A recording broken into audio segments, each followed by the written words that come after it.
প্রিয় শিক্ষার্থীবৃন্দ, কেমন আছো তোমরা? আশা করি নিশ্চয়ই ভালো আছো।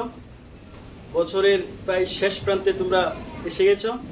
করোনার এই বৈশ্বিক মহামারীতে এতদিন তোমরা ঘরে ছিলে, ঘরেই থাকো। স্কুল খোলা না পর্যন্ত তোমাদের ঘরেই থাকতে হবে। আমরা অনলাইন ক্লাস নিয়ে তোমাদের ঘরেই হাজির হয়েছি। সম্মানিত অভিভাবকবৃন্দ, আপনাদের সন্তানদেরকে অনলাইন ক্লাসগুলো নিয়মিত দেখার সুযোগ করে দিন। এই মুহূর্তে যে যেখানে বসে আমার এই লাইভ ক্লাসটা দেখছেন, প্রিয় দর্শকবৃন্দ, সকলকে আমার পক্ষ থেকে শুভেচ্ছা। আমি মোহাম্মদ হাবিবুল্লাহ হাবিব, সহকারী শিক্ষক, গণিত, বিদেশি মিশন বালিকা উচ্চ বিদ্যালয়, দুর্গাপুর, নেত্রকোনা।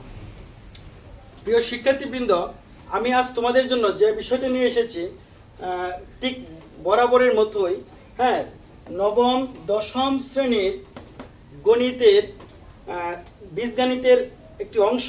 এটা হচ্ছে আজকের যে বিষয়টা, এটা হচ্ছে গুণোত্তর ধারা।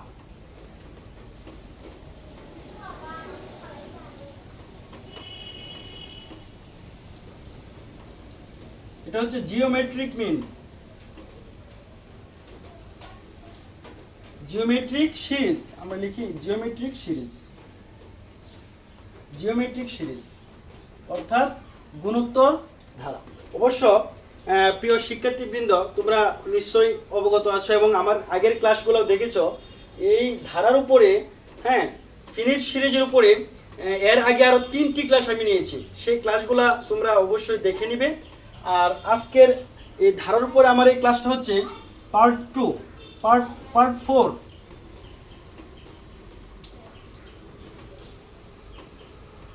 চতুর্থ ক্লাস। ধারার উপরে এটা আমার চতুর্থ ক্লাস। তাহলে চলো প্রিয় শিক্ষার্থীবৃন্দ, আমরা দেখি গুণোত্তর ধারা কি।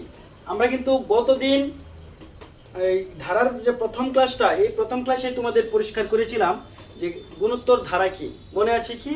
মনে আছে? হ্যাঁ, থ্যাংক ইউ। তাহলে চলো আজকে আমরা আরেকটু বিষয়, একটু ধারাটা তারপরেও স্মরণ করে দিই। ধারা, গুণোত্তর ধারা মনে আছে তো? যেমন একটি ধারা লিখলাম 3 + 9 + 27 + 81 +... এই যে একটা ধারা লিখলাম, ঠিক আছে? এই ধারাটা বলতো কোন ধরনের ধারা? কোন ধরনের ধারা? কোন ধরনের? গুণোত্তর ধারা। এই তো মনে আছে, ধন্যবাদ। ঠিক আছে, কেন গুণোত্তর ধারাটা? কেন? দেখা যাচ্ছে এই ধারাটা এখান থেকে এখানে বিয়োগ করলে, অর্থাৎ পার্থক্য সমান 9। যেমন 9 থেকে 3 বাদ দিলে 6 থাকে, 27 থেকে 9 বাদ দিলে 18 থাকে, কিন্তু বিয়োগ করলে মিলে না। কি করলে মিলে? তাহলে প্রথম পদকে দ্বিতীয় পদ দিয়ে যদি আমরা ভাগ করি, এবার যদি ভাগ করি তাহলে আমরা পাচ্ছি কত? 3। আবার 9 দিয়ে যদি 27কে ভাগ করি তাহলে আমরা কত পাচ্ছি? 3। 27 দ্বারা 81কে ভাগ করলে আমরা কত পাচ্ছি? 3। অর্থাৎ এটা অনুপাত সমান 9/3 = 3। 27/9 = 3, অর্থাৎ 81/27 = 3। অর্থাৎ দেখা যাচ্ছে এটা ভাগ করলে অনুপাত, ভাগ করলে সবসময় একই সংখ্যা পাওয়া যাচ্ছে। যদি ভাগ করলে একই সংখ্যা পাওয়া যায় তখন এটাকে বলা হয় কি? অনুপাত। কি বলা হয়? অনুপাত। তাহলে গুণোত্তর ধারার সংজ্ঞাটা মনে আছে? কোনো ধারার যে কোনো দুটি পদের অনুপাত যদি সর্বদা সমান থাকে তাহলে তাকে বলা হয় গুণোত্তর ধারা। আগে ছিল সমান্তর, পার্থক্য, ব্যবধান, আর এখন হচ্ছে অনুপাত। অনুপাত যদি সর্বদা সমান থাকে তখন তাকে বলা হয় গুণোত্তর ধারা। তাহলে চলো এই গুণোত্তর ধারার ক্ষেত্রে আমরা কিছু প্রয়োজনীয় সূত্র দেখে নেই। কিছু প্রয়োজনীয় সূত্র লিখি। তোমরা কাগজ কলম হাতে নাও এবং ঝটফট লেখা শুরু করে দাও। আমরা প্রয়োজনীয় কিছু সূত্র লিখে নেই।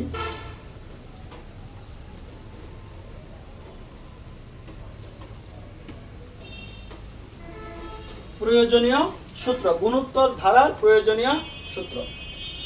আমরা প্রথমে লিখি যে কোন গুণোত্তর ধারার, লেখো তোমরা এটা,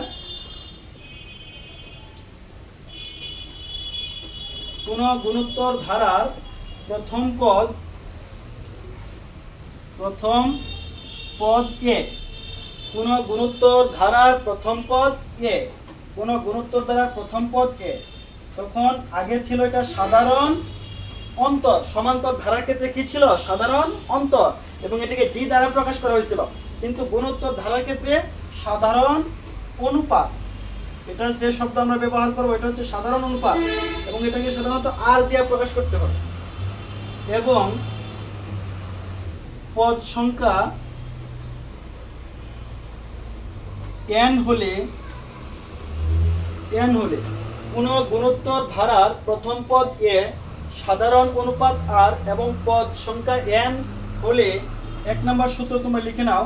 1 নম্বর সূত্রটা লিখে নাও, n-তম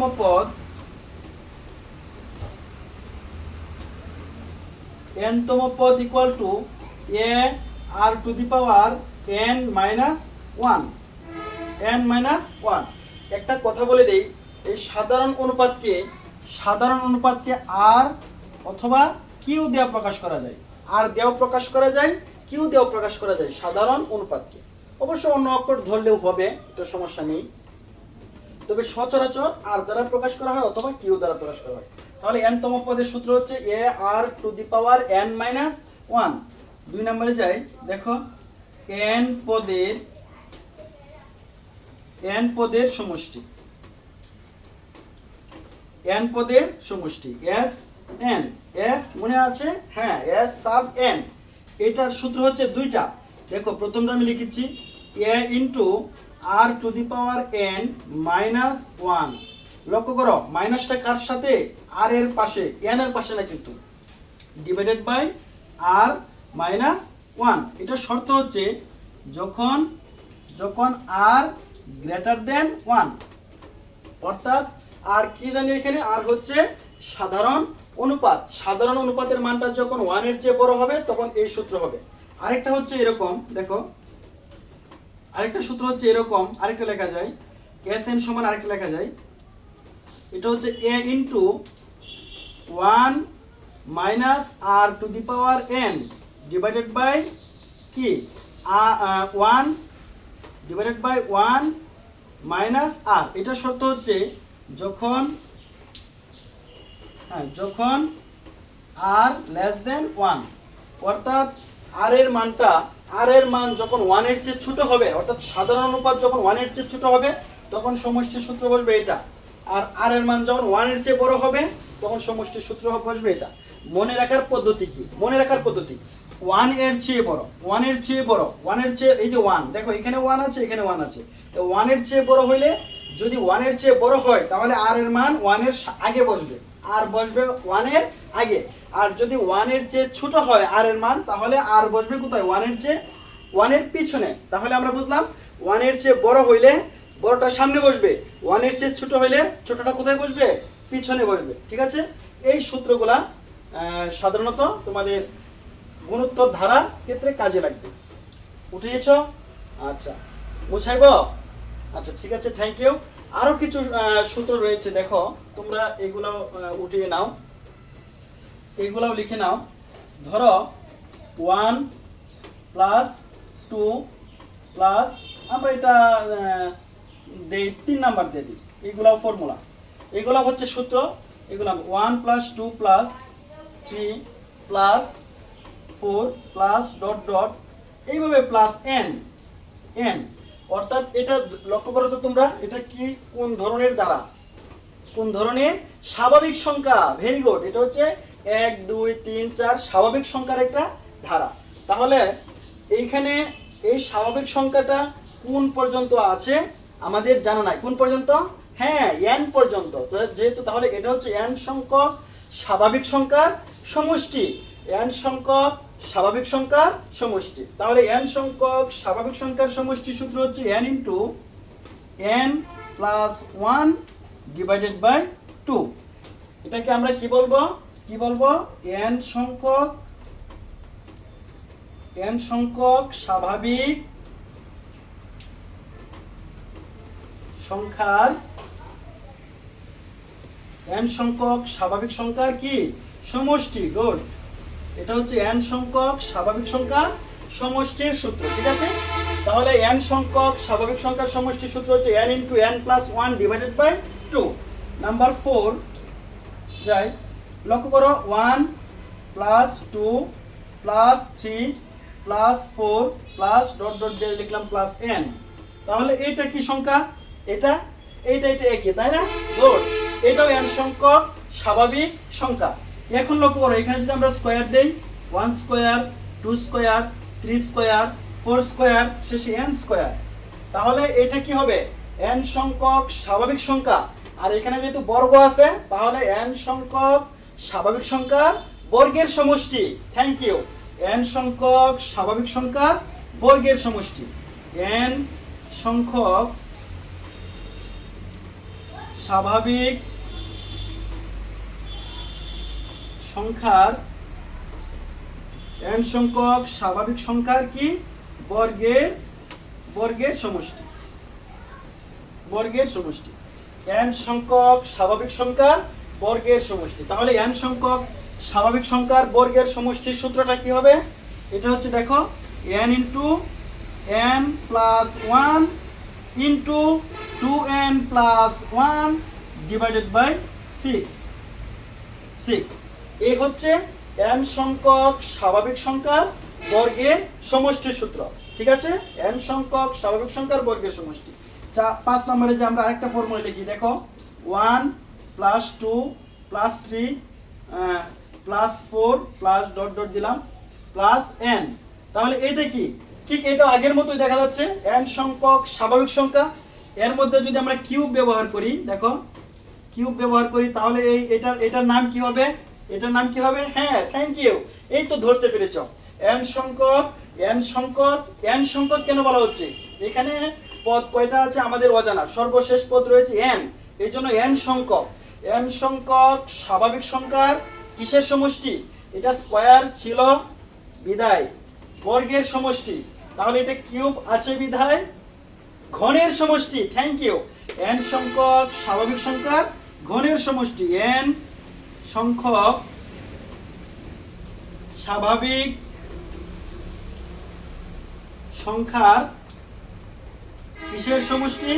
ঘনের সমষ্টি। গুড। n সংখ্যক স্বাভাবিক সংখ্যার ঘনের সমষ্টি। এটা সূত্র হচ্ছে n into n plus 1 divided by 2, এর উপরে হবে হোল স্কয়ার। এই হচ্ছে n সংখ্যক স্বাভাবিক সংখ্যার ঘনের সমষ্টি। এটা হচ্ছে n সংখ্যক স্বাভাবিক সংখ্যার ঘনের সমষ্টি। এই হচ্ছে আমাদের সূত্রগুলো। ঠিক আছে প্রিয় শিক্ষার্থীবৃন্দ, তোমাদের এই গুণোত্তর ধারার সমস্যার সমাধান করতে চাইলে তোমরা নিশ্চয়ই জানো, আমরা আগে পড়েছি অনুশীলনী 13.1 সমান্তর ধারা। আর এটা গুণোত্তর ধারা, এটা অনুশীলনী কত? হ্যাঁ, এটা অনুশীলনী কত বলো? গুড। এটা অনুশীলনী হচ্ছে 13.2 অর্থাৎ 13.2। এই অনুশীলনী থেকে আমরা এখন সমাধান করতে যাব। আর এই অনুশীলনীর সমস্যাগুলো সমাধান করতে চাইলে তোমাদের এই যে সূত্রগুলো লিখে দিলাম, এই সূত্রগুলো তোমাকে আগে ধারণা নিতে হবে। এই সূত্রগুলো সম্পর্কে সম্যক ধারণা থাকতে হবে, পরিষ্কার ধারণা থাকতে হবে। প্রিয় শিক্ষার্থীবৃন্দ, তাহলে চলো আমরা ওই 13.2 গুণোত্তর ধারার কিছু সমস্যার সমাধান করি। তোমাদের যে কিছুক্ষণ আগে সূত্রগুলো দিলাম, এই সূত্রের আলোকে এখানে তোমাদের বইয়ের অবশ্যই তোমরা বইটা খুলে নাও এবং খাতা কলম হাতে নাও। বইয়ের 5 নাম্বার একটি অঙ্ক রয়েছে। 5 নাম্বার আমরা দেখি, 5 নাম্বার একটি অঙ্ক রয়েছে। ধারাটি রয়েছে 64 plus 32 plus 16 plus 8 plus dot dot লেখা আছে ধারাটির অষ্টম পদ। ধারাটির অষ্টম পদ নির্ণয় করো।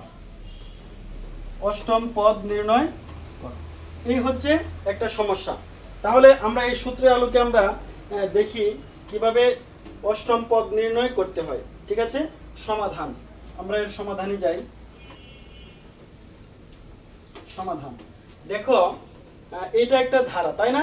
আমাদের মূলত ধারাটা লিখে নিতে হবে। আমরা সমস্যার সমাধান যখন করব, ঠিক একইভাবে এখানে লিখব সমাধান। ধারাটা লিখে নিব। ঠিক আছে, লিখে আমরা এটা প্রথমেই ঘোষণা করব। যেহেতু তোমাদের সৃজনশীল প্রশ্ন আসবে, সৃজনশীল প্রশ্নে কিন্তু উল্লেখ থাকবে না এটা কোন ধরনের ধারা, এটা কি সমান্তর নাকি গুণোত্তর, তোমাকে এটা বুঝে নিতে হবে এবং বুঝে এটাকে ঘোষণা করে দিতে হবে। যেমন এটা একটা কি ধরনের ধারা, যেমন এই আমরা যদি 32কে 64 দ্বারা ভাগ করি হাফ হবে, 32 দ্বারা 16কে ভাগ করি হাফ হবে, তাহলে এটা একটা গুণোত্তর ধারা। আমরা লিখব এটি একটি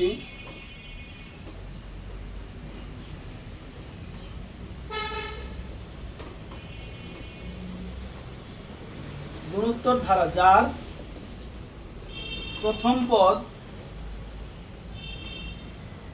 এটি একটি গুণোত্তর ধারা যার প্রথম পদ এ, এই পদটাকে বলা হবে প্রথম পদ। তো ধারার প্রথম পদ কোনটা? এইটা হচ্ছে প্রথম পদ, তাই না? এটা হচ্ছে প্রথম পদ। হ্যাঁ, প্রথম পদ এ ইকুয়াল টু কত? 64। এরপরে সাধারণ কি? সাধারণ অনুপাত, গুড। সাধারণ অনুপাতকে কি দিয়ে প্রকাশ করা হয়? আর দ্বারা। সাধারণ অনুপাত আর ইকুয়াল টু কি হবে? দেখো, দ্বিতীয় পদকে প্রথম পদ দ্বারা ভাগ, অথবা যে কোনো পদকে তার পূর্ববর্তী পদ দিয়া ভাগ। যদি আমরা 16কে ভাগ করি তাহলে 32 দিয়ে ভাগ করতে হবে, আর 32কে যদি ভাগ করি তাহলে 64 দিয়ে ভাগ করতে হবে। তাহলে আমরা এটা প্রথমটাই করি, 32 ডিভাইডেড বাই 64। এটাকে যদি আমরা ভাগ করি, দেখো উপরে 1 নিচে হচ্ছে 2, 32 দিয়ে 64, এর মান পাচ্ছি আমরা 1/2। এই হচ্ছে সাধারণ অনুপাত আর এর মান। এখন বলা হয়েছিল ধারাটির অষ্টম পদ, কত বলা হয়েছিল? অষ্টম পদ। তাহলে পদ সংখ্যা n ইকুয়াল টু কত? 8, অষ্টম পদ। অষ্টম পদ বের করতে বলা হয়েছিল। এবার লিখি, আমরা জানি, দেখো আমরা জানি একটা ফর্মুলা, n তম পদের ফর্মুলাটা কি? কি n তম পদের ফর্মুলাটা? হ্যাঁ, thank you, a r to the power n minus 1। তাহলে লিখি, আমরা জানি n তম পদের সূত্র কি জানি? a r to the power n minus 1। এটা হচ্ছে কততম পদ? n তম পদ। তাহলে n এর জায়গায় দেখো কত হবে? n এর জায়গায় 8 হবে। তাহলে সুতরাং 8 আমরা লিখি অষ্টমতম পদ কি হবে? তাহলে a r টু দি পাওয়ার, লক্ষ্য করো এখানে n তম পদ বিদায়, এখানে n ছিল বিদায় এখানে n হয়েছে। এখানে যদি 20 তম বলা হয় এখানে 20 মাইনাস 1 হবে। এখানে যদি 21 বলা হয় তাহলে 21 মাইনাস 1। এখানে যদি x বলা হয় x তম তাহলে x মাইনাস 1। তাহলে এখানে n এর জায়গায় 8 আছে, 8 তম পদ হবে a r to the power 8 minus 1। কি, তাই না বন্ধুরা? হ্যাঁ, ঠিক আছে, 8 মাইনাস 1। উপরে অংশ মুছে দেই। আচ্ছা, এই পাশে করে নিই। তাহলে এই পাশে লক্ষ্য করো, এখানে 8 থেকে 1 যদি আমরা মাইনাস করি তাহলে a r টু দি পাওয়ার কত পাবো? 7, a r টু দি পাওয়ার 7। এখন a এবং r এর মান রয়েছে, তাই না? a এবং r এর মান রয়েছে। তাহলে a এর মান কত আমরা জানি? 64 ইনটু r এর আমরা মান বসাই 1/2, এর পাওয়ার কত হবে? 7। এবার দেখো এখানে এই পাওয়ারটা 1 এর উপরেও আছে, আবার কি 7 এর উপরেও আছে, দুঃখিত 2 এর উপরেও আছে। 7টা 1 এর উপরেও আছে আর 2 এর উপরেও আছে। তাহলে 64 ইনটু, আমরা যদি এটা ভাঙাই, 1 এর পাওয়ার যতই হোক আমরা জানি 1 এর পাওয়ার যতই হোক 1ই হবে, আমরা আগের অধ্যায় থেকে দেখলাম। আর 2 টু দি পাওয়ার 7 আমরা যদি ক্যালকুলেটরে চাপ দেই, 2 টু দি পাওয়ার 7 হবে 128। 1 2 8 কত হবে? 128। 1 to 8 দেখা যাচ্ছে এটার সাথে এটা কাটা যায় কতবার? 2 বার। তাহলে এর মান হচ্ছে 1/2। তাহলে এখানে লক্ষ্য করো, তারা বলছিল ধারাটি অষ্টম পদ বের করার জন্য। তাহলে অষ্টম পদ আমরা কি পাইলাম? হাফ। এখন আমরা কি এটা লিখে দিতে পারি না? কি লিখে দিতে পারি না? লাস্টের লাইনটা কি লিখতে পারি? তোমরা এগুলো উঠিয়েছো, হ্যাঁ ঠিক আছে। তাহলে সুতরাং ধারাটির কি? সুতরাং ধারাটির অষ্টম পদ হচ্ছে হাফ। এই হচ্ছে আমাদের অ্যান্সার। ঠিক আছে প্রিয় শিক্ষার্থী বন্ধুরা, তোমরা কি বুঝতে পেরেছো? হ্যাঁ, এইভাবে আমাদের ঠিক দেখো, এই সূত্র প্রয়োগ করে আমরা যে এত আগে প্রথমে সূত্রগুলো ক্লাসের শুরুতে সূত্রগুলো দেখলাম, এই সূত্রগুলো প্রয়োগ করে এইভাবে সমস্যার সমাধান করতে হবে। ঠিক আছে, তো চলো আমরা আরেকটা সমস্যার সমাধান করি। এগুলো মুছাইব, আমরা আরেকটা সমস্যার সমাধান করি। দেখো তোমাদের বইয়ে আরেকটা অঙ্ক রয়েছে, এটা আমরা n তম পদ বের করলাম। আরেকটা অঙ্ক রয়েছে এখানে 6 নাম্বার 3 + 9 + 27 + ডট ডট ধারাটির প্রথম 14 পদের সমষ্টি নির্ণয় করো। কত পদের সমষ্টি চাইছে? 14 পদের সমষ্টি। তাহলে এটা আমরা এবার দেখি 14 পদের সমষ্টি কিভাবে বের করতে হয়। কি বলছে? নাম্বার 6 6 নাম্বার অঙ্ক 3 + 9 3 + 9 + 27 + ডট ডট দেওয়া আছে। এটা কত পদের সমষ্টি? 14 পদের সমষ্টি বের করতে হবে। এটা 14 পদের সমষ্টি আমাদের বের করতে হবে। এই হচ্ছে আমাদের কাজ, ঠিক আছে? এই ধারা। তাহলে ঠিক আগের মতো এটা লিখি কি, এটি একটি, আমরা আগে ঘোষণা করব, ধারাটাকে ঘোষণা করব এটা কোন ধরনের ধারা। এটি একটি কি, এটি একটি সমান্তর ধারা। আমরা দেখেই বুঝতে পারতেছি, দুঃখিত, এটি একটি কি ধারা হবে? এটি একটি গুণোত্তর ধারা। এটি একটি গুণোত্তর ধারা যার প্রথম পদ আমরা সংক্ষেপে এবার লিখি। প্রথম সংক্ষেপে লিখব, হ্যাঁ সংক্ষেপে লিখি। যার প্রথম পদ, এভাবে লিখলে হবে, অসুবিধা নাই। যার প্রথম পদ কত? প্রথম পদ a = কত? 3। এই হচ্ছে প্রথম পদ। প্রথম পদ কোনটা? আমরা কোনটা ব্যবহার করব? এই যে এটা হচ্ছে ধারাটির প্রথম পদ। আর সাধারণ অনুপাত, সাধারণ অনুপাতকে কি দিয়ে প্রকাশ করা হয়? আর সাধারণ অনুপাত কিভাবে বের করতে হয়? বন্ধুরা বলো, হ্যাঁ বলো, একজন বলো। হচ্ছে কি? হ্যাঁ কি, রাইট। যে কোনো পদকে তার পূর্ববর্তী পদ দ্বারা ভাগ। যে কোনো পদকে তার পূর্বের পদ দিয়ে কি করতে হবে? ভাগ করতে হবে। তাহলে আমরা ভাগ করি 9 কে কত দিয়ে ভাগ করব? 3 দিয়া ভাগ করলে এর মান কত পাচ্ছি? 3। এই হচ্ছে সাধারণ অনুপাত। আর এর মান আমাদের কি বের করতে হবে? 14 পদের সমষ্টি। 14 পদের সমষ্টি। তাহলে এখন আমরা লিখি, আমরা জানি সূত্রটা, আমরা লিখি, আমরা জানি n পদের সমষ্টি, n পদের সমষ্টি s sub n = এখানে লক্ষ্য করো, এখানে সূত্র কিন্তু দুইটা রয়েছে, তাই না? দুইটা রয়েছে। একটা আমরা সূত্র জানি r > 1, এটা হলো একটা সূত্র। আর <1 এটা হলো আরেকটা সূত্র। এখন তোমরা দেখো r এর মানটা যে এসেছে, এই যে r এর মানটা, এই যে r এর মানটা যে আমরা পাইলাম, হ্যাঁ r এর মানটা কি পাইলাম? এই কোনটা পাইলাম? এইটা না এটা? এইটা প্রথমটা। Very good. এখানে r > 1। তাহলে r > 1 হইলে কোন সূত্রটা হবে? a ইনটু, হ্যাঁ বলো, a into r⁻n - 1 divided by r - 1। এটা শর্ত হইলো কি? যেহেতু r > 1, r এর মান যেহেতু 1 এর চেয়ে বড়। তাহলে এখন লিখব, সুতরাং দেখো n এর জায়গায় আমরা, এখানে আমাদের টার্গেট কি ছিল? টার্গেট কি ছিল? 14 পদের সমষ্টি। তাহলে লিখব, সুতরাং 14, আমরা লিখব 14। দেখো 14 পদের সমষ্টি, এখানে আমরা লিখব S14। এগুলো না লিখলেও হবে, এই জন্য তোমাদের নাম্বার কাটা যাবে না, লক্ষ্য রাখো। তাহলে এখানে আমরা লিখব কি? a into r⁻14 - 1 divided by r - 1। তাহলে এটা কত পদের সমষ্টি? 14 পদের সমষ্টি। ঠিক আছে বন্ধুরা? হ্যাঁ, তোমরা এই পর্যন্ত উঠিয়ে নাও, খুব দ্রুত উঠিয়ে নাও। আমি উপরে মুছে দিব। আচ্ছা ঠিক আছে, মুছে দিচ্ছি।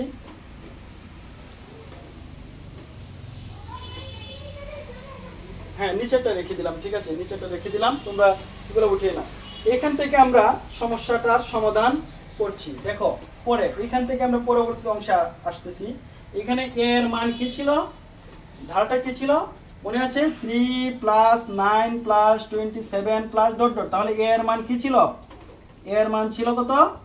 হ্যাঁ, এর মান ছিল 3। আর এটাকে এটা ভাগ করলে আর এর মান আমরা কত পেয়েছিলাম? আর এর মান কত পেয়েছিলাম? আর এর মান পেয়েছিলাম 3। দুইটা, এর মানও 3 এবং আর এর মানও 3। তাহলে মান বসাই। দেখো এই সূত্রের মধ্যে আমরা মানটা বসাই। 3, হ্যাঁ 3 ইনটু 3 টু দি পাওয়ার, লক্ষ্য করো 3 টু দি পাওয়ার কত হবে? এনে 14 - 1 ডিভাইডেড বাই নিচে আর এর মান বসাই, নিচে আর রয়েছে দেখো এই যে, তাহলে 3 মাইনাস 1 ইকুয়াল টু, এবার লক্ষ্য করো প্রিয় শিক্ষার্থীবৃন্দ, 3 টু দি পাওয়ার 14 এটা একটা বিশাল সংখ্যা, এটা সূচকীয় প্রকাশ আকারে রয়েছে। এটা যদি আমরা ক্যালকুলেটরে চাপ দিই অনেক বড় সংখ্যা আসবে। তাহলে আমাদের মজার বিষয় হচ্ছে এত বড় সংখ্যা যদি আসে তাহলে এত বড় সংখ্যা আমাদের ওইভাবে ভেঙে ভেঙে লেখার প্রয়োজন নয়, আমরা এটাকে সূচকীয় আকারেই রেখে দিব। আমরা শুধু লিখতে পারি এটাকে, দেখো এই যে 3/3 থেকে 1, 3 মাইনাস 1 2, আর এইটাকে এই যে এই অংশটাকে দেখো, আমাদের যে এই অংশটা রয়েছে, এই যে অংশটা রয়েছে, হ্যাঁ এই যে অংশটা রয়েছে, এই অংশটাকে আমরা ঠিক যেভাবে আছে এভাবেই রেখে দিব, 3 টু দি পাওয়ার 14 মাইনাস 1। ঠিক আছে, এই হচ্ছে আমাদের 14 পদের সমষ্টির সমাধান। ঠিক আছে, উক্ত ধারার 14 পদের সমষ্টি। এখন লক্ষ্য করো, যদি সংখ্যাটা পাওয়ারটা যদি কম হয়তো, সাধারণত 6 7 পর্যন্ত থাকলে, 8 পর্যন্ত থাকলে এটা আমরা ভেঙে আমরা একটা রেজাল্ট বের করব। কিন্তু যদি 8 এর উপরে অনেক বড় বড় পাওয়ার থাকে, পাওয়ারটা বড় হয় মানে 8 এর উপরে হয়, হ্যাঁ, তাহলে আমরা এটা সাধারণত এইভাবেই রেখে দিই এবং বৈজ্ঞানিক আকারে এবং সূচকীয় আকারে আমরা এটা রেখে দেব। প্রিয় শিক্ষার্থীবৃন্দ, এই ছিল আমাদের আজকে আমরা এই দুইটা যে সমস্যা করলাম আর সূত্রগুলো দিলাম। তোমরা আগামী দিন অবশ্যই এই সূত্রগুলো খুব ভালোভাবে শিখে আসবে, শিখে নিবে। আর এই সমস্যার আলোকে যে দুইটা সমস্যা তোমাদের সমাধান করলাম, তোমরা কি বুঝতে পেরেছো? হ্যাঁ, বুঝতে পেরেছো? ধন্যবাদ। তারপরেও যদি বুঝতে তোমাদের কোথাও সমস্যা হয় তাহলে অবশ্যই আমার কমেন্ট বক্সে লিখে দিবে, আর তোমাদের সমস্যা থাকলে আমি সমাধান করে দিব। আর এই অঙ্কগুলা যদি পুনরায় পেতে চাও তাহলে আমার একটি ইউটিউব চ্যানেল রয়েছে, হ্যাঁ এই চ্যানেলটা সাবস্ক্রাইব করে রাখবে, তাহলে আমার এই ক্লাসগুলো তোমরা নিয়মিত পেতে থাকবে। ঠিক আছে, চলো আমরা এই সমস্যার আলোকে আবার বাড়ির কাজ দেই। বাড়ির কাজ তোমাদের কিছু কাজ দিয়ে দেই, তোমরা বাসায় বা ঘরে বসে করবে। আমি এটা বানিয়ে দিচ্ছি বাড়ির কাজটা। এক নাম্বার এটা আমার ইচ্ছা মতো দিচ্ছি, 2 + 4 + 8 + 16 প্লাস ডট ডট। ধারাটির আমি প্রথমেই লিখে দিচ্ছি বাড়ির কাজ, প্রথমে লিখে দিচ্ছি এটা বাড়ির কাজ।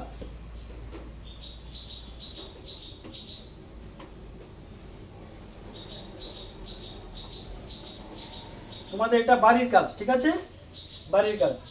ধারাটির 2 + 4 + 16 প্লাস ধারাটির কোন পদ 64, কোন পদ 64 এটা তোমরা বের করবে, কোন পদ 64। আরেকটা দেখো, আরেকটা ধারা দিচ্ছি আমি, 5 + 25 + 1 2 5 প্লাস ডট ডট। ধারাটির প্রথম 10টি পদের সমষ্টি নির্ণয় করো। সমষ্টি নির্ণয় করো, ঠিক আছে। এই হচ্ছে তোমাদের বাড়ির কাজ, ঠিক আছে। তোমরা এই বাড়ির কাজটা অবশ্যই করবে, করে আমার মেসেঞ্জারে পাঠিয়ে দিবে। আমি এগুলা মূল্যায়ন করে আবার তোমাদের ব্যাক করে দিয়ে দিব, ঠিক আছে। তো প্রিয় শিক্ষার্থীবৃন্দ, আজ আমার ক্লাসটা এ পর্যন্তই। তোমরা ভালো থেকো, সুন্দর থেকো, সুস্থ থাকো এবং নিয়মিত দেখতে থাকো আমাদের নেত্রকোনা অনলাইন স্কুলের ক্লাসগুলো। ধন্যবাদ সবাইকে।